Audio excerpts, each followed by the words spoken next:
harkanatti qabdi. Dammee ani ishee jaaladhe. Dammee nafsi koo na fuute. Dammee akka koo fakka kee. Dammee bardubbiin jaalala. Dammee mariinaa suukadhu. Dammee guntutaa kee jala. Dammitu galaanii si malee rafu hindi dagaraani. Dammitu galaanii si malee rafu hindi dagaraani. Dammee kabinaatti kootu.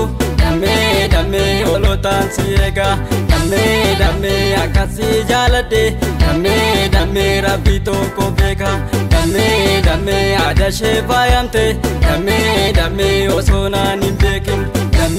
Dammee qalbii koo naatte. Dammitu galaanii si malee rafu hindi dagaraani.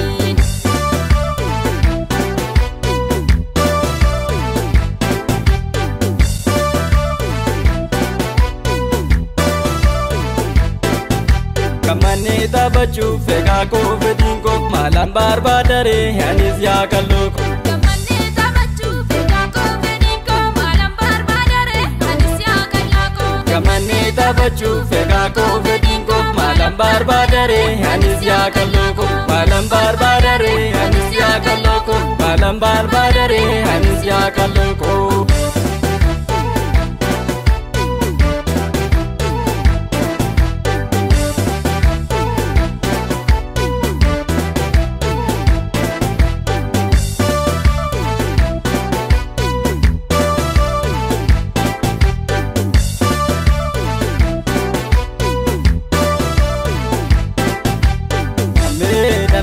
Dammitu galaanii si malee rafu hindi dagaraani.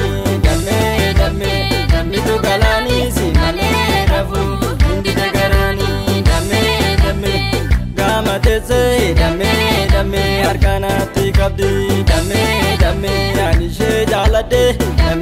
Dammee nafsi koo na fuute.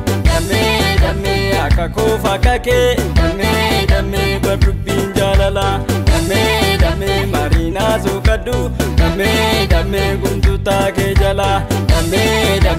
Dammitu galaanii si malee rafu hindi dagaraani. Dammitu galaanii si malee rafu hindi dagaraani. Dammee kabinaatti kootu. Dammee olotaan si eega. Dammee akkasii jaaladhe. Dammee rabbi tokko beeka. Dammee aadaa ishee faayamte. Dammee osoo naan hin beekin. Dammee qalbii koo naatte. Dammitu galaanii si malee rafu hindi dagaraani.